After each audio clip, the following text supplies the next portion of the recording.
Okay, so we'll start out by talking about mounting of the laser. The first step, basically.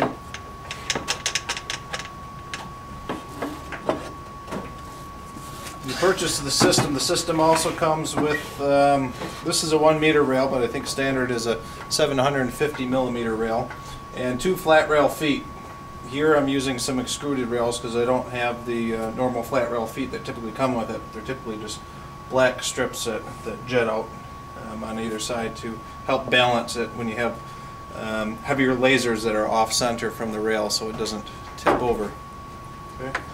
This particular laser head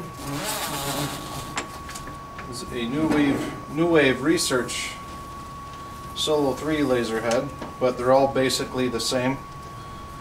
You have a base plate underneath where the aperture or the output of the laser needs to be aligned with the center of the rail. To do that, you want to center these 50 millimeter rail carriers, you have 2 of them, along the center line of the laser output aperture. So you just put one here and one on the back, and there should be some mounting, some pre-drilled threaded mounting holes for your carriers. Once those are fastened and tightened, just come over here and put your laser directly on the rail.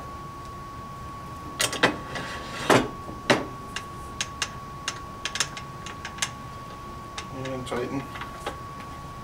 And notice once again that you want the output aperture of the laser along the center line of the rail. Okay. You also notice that the laser is offset, the body of the laser is offset from the center of the rail. Okay? So the center of gravity is over here, so to prevent it from tipping we need to make sure as well that the feet are also maybe offset to the same side that the laser is offset to account for any of that tipping of the laser that might happen if you didn't do that.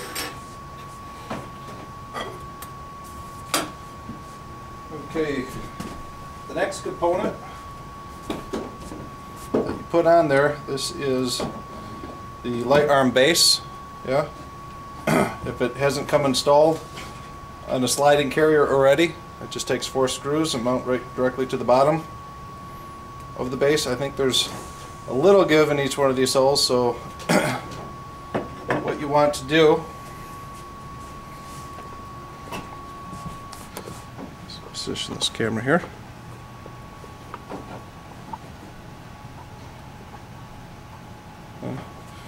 As the output aperture from the laser needs to be lined up with the input aperture of the light arm base. Okay, if I just slide this over, you see it's pretty well aligned. Doesn't have to be perfect. You can spend more time getting them better aligned if you'd like.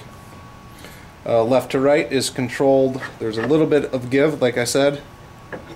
Here, just loosen them up. You can slide them just slightly, but basically if they're in the center, it should be good enough. We can correct for any misalignment or larger misalignments later on by adjusting the mirrors or this light arm base plate here, and I'll show you that momentarily.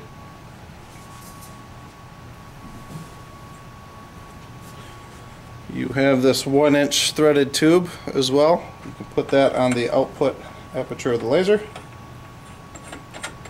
and it just screws directly on like that. The light arm base, both the input and the output,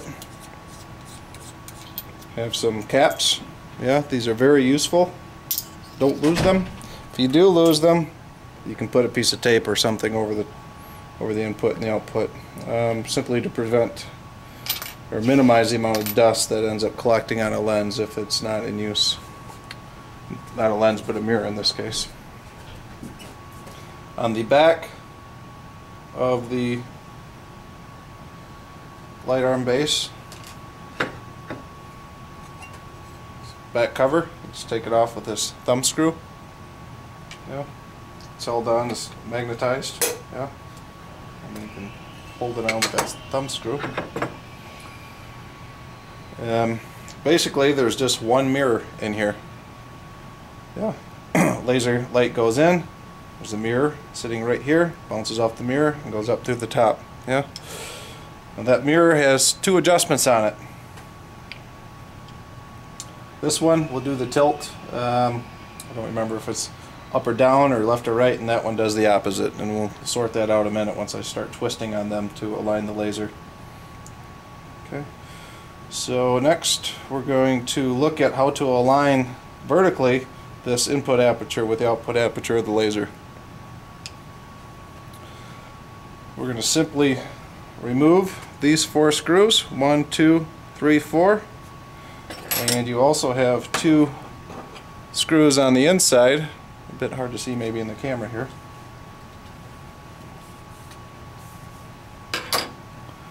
where the Allen key is, I'll get the right Allen key as well, inserted to these slots right to the front face. And there's 2 screws that we simply loosen up on either side, just make them loose. And these back ones, I'll just loosen them up at the moment. Yeah, there is a slot here, so you may not have to take them all the way out. Depends on the output aperture height of your laser. Yeah, this thing is quite variable. Yeah, if I don't pull out the screws in the back, I only have a little bit of distance that I can shift the mirror between.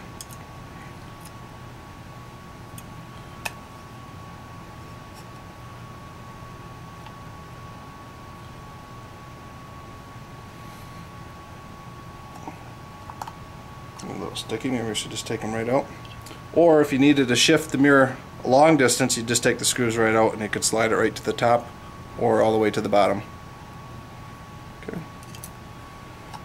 So since I know this is already set for my laser, I'm going to leave it where it is.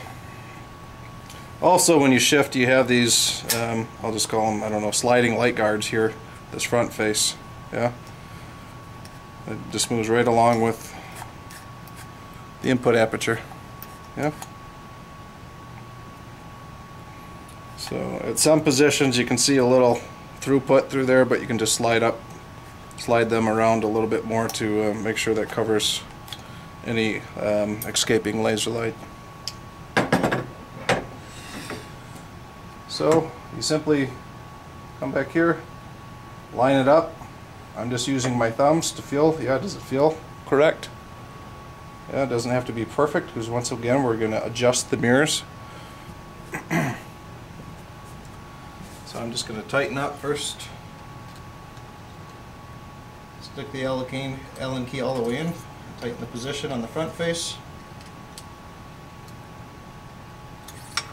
Then lock the positions on the back.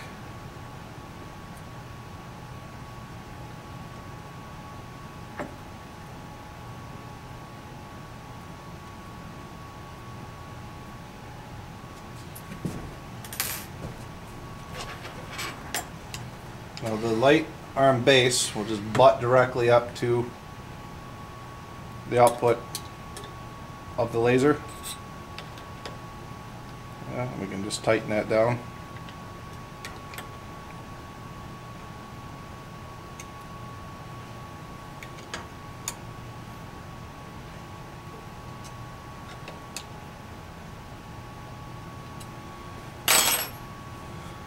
Okay, that's the basic mount of the laser and the light arm base.